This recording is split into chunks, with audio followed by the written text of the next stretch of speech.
wasn't just a master manipulator, he was a living enigma, coldly calculating each move with precision and intent. Beneath his calm exterior lay a mind that understood the human psyche at its deepest levels. He never acted on impulse. Every word, gesture, and action was a part of a grander plan. Woven with careful foresight, his charm disarmed those around him, making them feel comfortable while never realizing they were pawns in his game.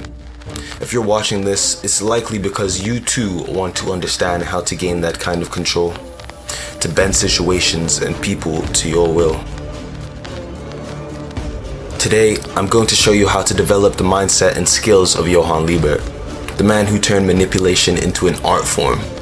However, I must be clear. The tactics you're about to learn should not be used to cause harm. They are tools, powerful ones, that can help you gain insight and influence, but they come with responsibility. Welcome to this journey. Let us begin.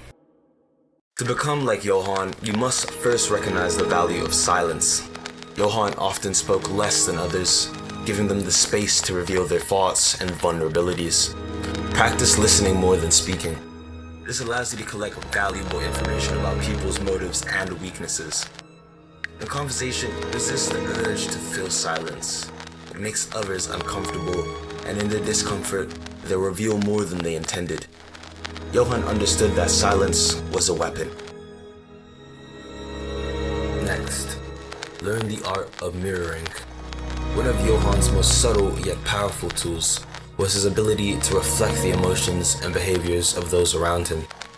When people feel that someone understands them, when they see a reflection of themselves, they are more likely to trust and open up. Start by practicing subtle imitation of body language, tone of voice, and emotional states. But don't overdo it. It should feel natural, not forced. The goal is to make the other person feel seen and understood, lowering their defenses. Deceptive empathy was another of Johann's key skills. He could fake understanding and sympathy with ease, giving people a sense of comfort and connection. You must learn to project empathy even when you don't feel it. Begin practicing by making eye contact, using gentle, reassuring body language, and asking questions that make others feel that you genuinely care about their well-being. People are more likely to follow someone who they believe understands them, even if that empathy is manufactured. Johann's ability to remain emotionally detached was one of his greatest strengths. He didn't allow his feelings to cloud his judgments or actions. To practice this, start by analyzing situations with a logical, objective mind. When you're faced with emotionally charged decisions, take a step back and evaluate the situation as though it was someone else's problem. This detachment will help you maintain control, even when others around you are losing theirs. Another of Johann's most dangerous tactics was his mastery of false vulnerability. He knew when to appear weak or helpless to disarm others. People are less likely to suspect or challenge someone they perceive as vulnerable. Practice this by strategically revealing small personal details or minor weaknesses in certain situations to gain trust. The key is to make sure these vulnerabilities are either inconsequential or fabricated, while maintaining your true strengths hidden. Johann also excelled at anticipating behavior. He understood that human nature is predictable when observed closely.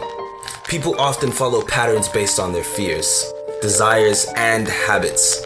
Start practicing this skill by paying close attention to the routines, preferences, and emotional triggers of those around you. With enough observation, you'll be able to predict their actions before they even know what they'll do.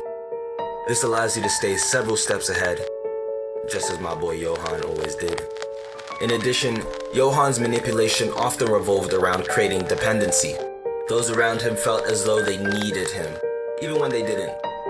To replicate this, make yourself indispensable to those whose behavior you wish to control. Offer help or solutions that cater to their deepest desire or fears. Once they begin to rely on you, you have the leverage needed to influence their decisions and actions. Subtle intimidation was another tool Johann used to maintain control. He rarely resorted to overt threats, but his presence alone made others uneasy. This was because he cultivated an aura of unpredictability. People were never sure what he was capable of, and this kept them off balance. To practice this, become more comfortable with holding power in silence. Allow others to wonder what you might do if crossed. This unspoken tension often keeps people in line far more effectively than direct confrontation. Lastly, Johann was a master of long-term planning. Every move was part of a greater strategy designed to fulfill his end goals. To mirror this skill, focus on setting clear, long-term objectives in any situation. Analyze every interaction with others not just in terms of immediate outcomes, but in how they can contribute to a larger plan. Stay focused on your ultimate goals, and be willing to sacrifice short-term gains if they don't serve your long-term vision. Johann's brilliance came from his ability to see the bigger picture while others got lost in the details. Remember, the key to becoming like Johann Liebert lies in cultivating a cold, calculating mindset. Stay composed, think strategically, and always be several steps ahead of those around you. Master the arts of deception, manipulation, and emotional control, and you will find yourself wielding power in ways few can match. Most importantly, remain vigilant. Johann never trusted anyone fully, knowing betrayal could come from any corner.